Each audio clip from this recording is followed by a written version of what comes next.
अनंतम अनंतम शुक्राना गुरु जी, अमृत वेला सत्संग बख्शने के लिए। सारी संगतों पर मेहर करो, कृपा करो, शुक्राना। संगत जी, जय गुरु जी। तो सपने की बात सुना दी अंकल ने, और ये पहले भी हो चुका है, बहुत बारी हुआ है, कई संगतों के साथ हुआ है। और जैसे मैंने आपको जिक्र किया था कि एक गुरु परिवार है हमारा सफदरजंग में, अनु आंटी हैं, अब शायद ये वीडियो से उनको वो भी शायद सुनेगी, कि उनको 3-4 बारी महाराज ने वही बात आ गई, संगत रूपी है, पर रूप दिखा दिया संगत का रूप में, और कुछ डायरेक्शंस मिली उनको कि ये राकेश अंकल से इस बारे में बात कर, ये राकेश अंकल से ऐसे कर।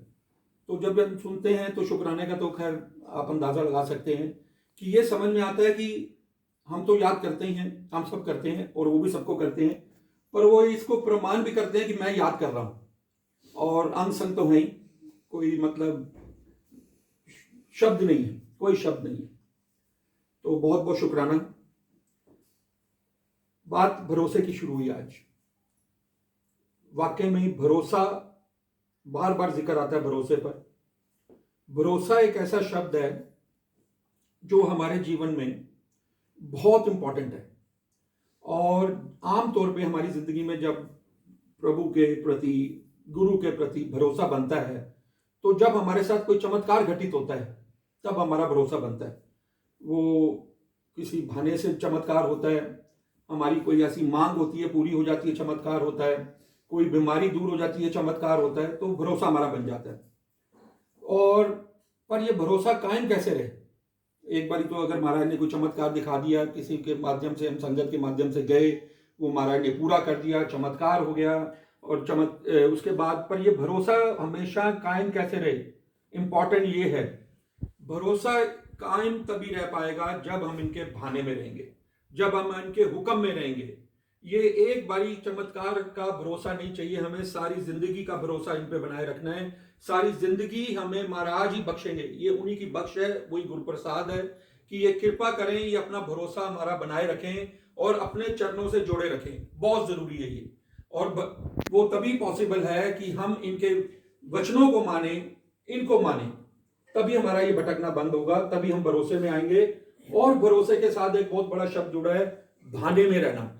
अब भरोसा बन गया हमारा कि महाराज के प्रति हमारा भरोसा है, महाराज सब ठीक करेंगे, पर फिर उसके साथ जुड़ा है भाने में रहना। कई बार ऐसा होता है हमारी जिंदगी में, मेरे साथ, आपके साथ, सब संगतों के साथ, हम कोई चीज मानते हैं, हम कोई चीज उम्मीद करते हैं भरोसे से कि गुरु जी हमारे साथ हैं, अंग हैं, कई बार वो पूरी नहीं होती, पर उस टाइम पे फिर वो भाना आ जाता है सामने कि तेरे भाने में ही रहना। इस शक्ति दो महाराज इस नियम में कि हम आपके भाने में रहें।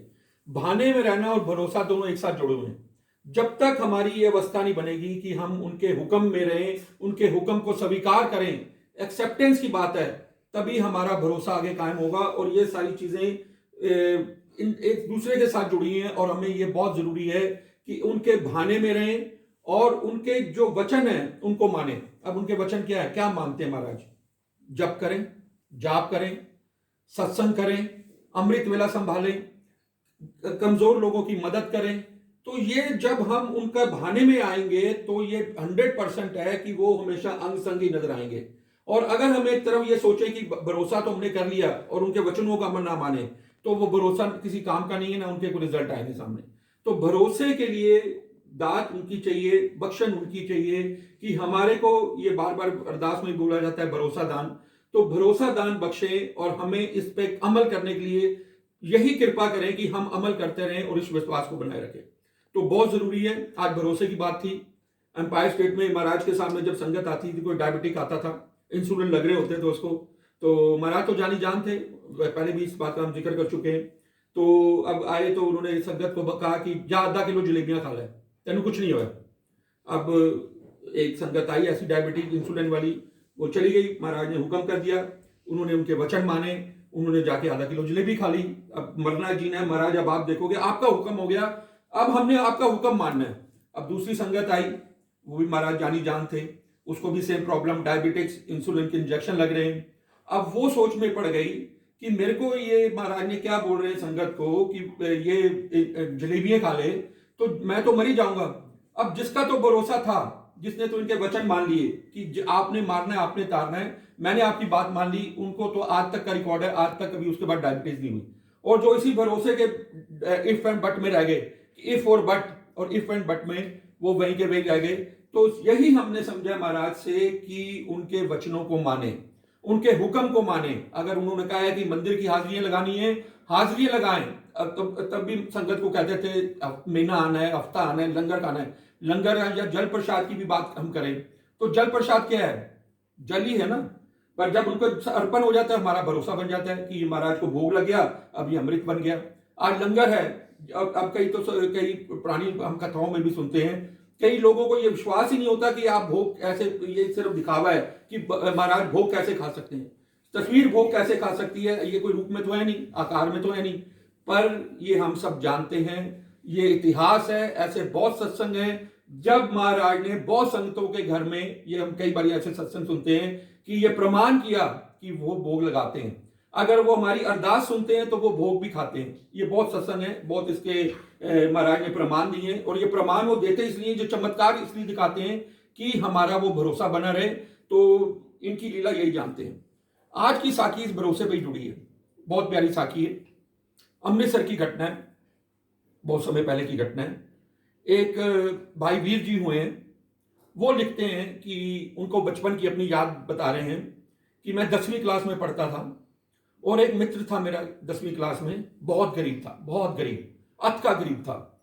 और घर में उसके बहुत गरीबी थी।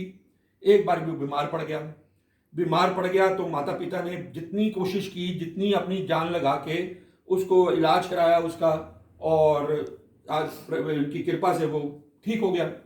अब जब ठीक हो गया तो डॉक्टर ने उसको बोला कि आप अभी दवाई से तो ठीक हो गए हो, पर अब इसके लिए आपको 1 महीने के लिए कम से कम दूध पीना पड़ेगा, क्योंकि आपके शरीर में बहुत कमजोरी आ गई है, आपको दूध पीना बड़ा जरूरी है। अब उसने सोचा कि मैं तो गरीब हूं, और ये वो लिखारी जो लिख रहे हैं वीर सिंह जी, वो अपनी ये घटना में बता रहे हैं कि मैं भी इस बात को सुना कि भाई उसको दूध पीना है और उसके पास पैसे नहीं है।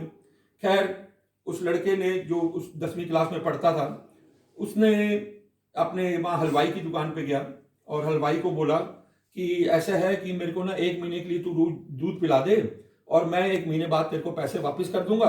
अब यहाँ पे ना भोलेपन की भी बात आती है। अब यहाँ भोलापन ये दिखा रहा है कि भरोसा और भोलापन, उसने भोलेपन में ये उसको हलवाई को बोल दिया। अब जट का भी भोलापन था कि उसने शिव जी को दूध पिला दिया। उन्होंने कहा अगर पंडित जी का भोग लगा सकते तो मेरा दूध क्यों नहीं पी सकते, वो भोलापन था। तो यही बात उस बच्चे ने कह दी कि मेरे को आप दूध दे दो हलवाई जी, मैं रोज 1 गिलास, और मैं 1 महीने बाद पैसे दे दूंगा। भोलेपन में उन्होंने कह दिया। अब वो जो लिखारी हैं वीर सिंह जी, वो बताते हैं वो रोज 1 गिलास दूध पीने लग गया। और जब महीना खत्म हुआ तो हलवाई ने कहा भी मेरा हिसाब करो आपने कहा था कि, क्योंकि उसने सोचा था कि मैं ठीक हो जाऊंगा, थोड़ा छोटा मोटा काम कर लूंगा, तेरे पैसे लौटा दूंगा। उसकी वो अवस्था बनी नहीं। और अब उसका जो उस टाइम पे अमाउंट बताई जा रही है 1.5 रुपया, उस टाइम पे बहुत बड़ी बात थी 1.5 रुपया। तो 1.5 रुपये का उसका बिल बन गया पूरे महीने का। अब वो बच्चा जो है उस हलवाई के आगे की दुकान से ना निकले, कभी इधर से साइड से निकल जाए, कभी उसके डर के मारे कि भी हलवाई पकड़ लेगा।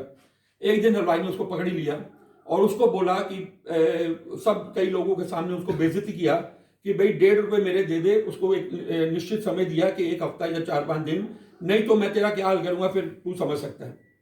अब वो जो उनके मित्र थे, जो लिखारी जी लिख रहे हैं वीर सिंह जी, वो कह रहे हैं मैं सब ये सुन रहा था, बड़ा तरस आया उसको अपने दोस्त के ऊपर।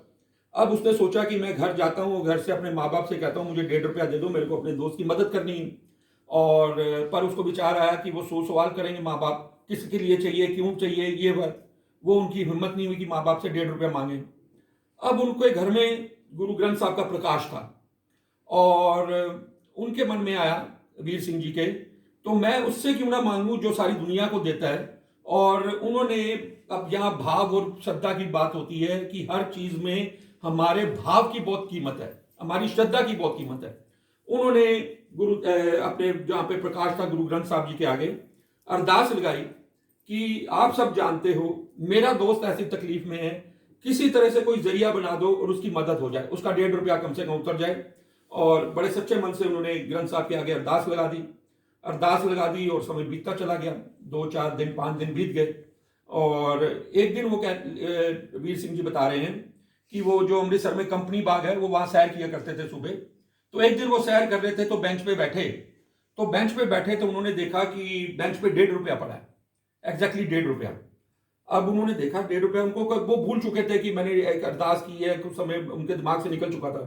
जब उनकी नजर पड़ी रही ये तो 1.5 रुपये पड़े हैं, उन्होंने सोचा कि वो तो समझ सकते थे कि भाई किसी की अमानत मैंने उठानी नहीं, और मन में उनको पर ध्यान आ गया ये 1.5 रुपया ही क्यों पड़ा यहाँ पर उन्होंने कहा कोई भूल गया, कोई आएगा ले जाएगा। अगला दिन आ गया, सुबह फिर वो सैर पे निकले, फिर वो बेंच के यहाँ पर आकर देखा, फिर वही 1.5 रुपया पड़ा है। अब वो फिर सोच में पड़ गए कि पूरा दिन यहाँ से कई लोग निकले, कई गुजरते हैं, पूरा दिन बीत गया, अभी भी 1.5 रुपया यहाँ पड़ा है, ये क्या मंशा है महाराज की।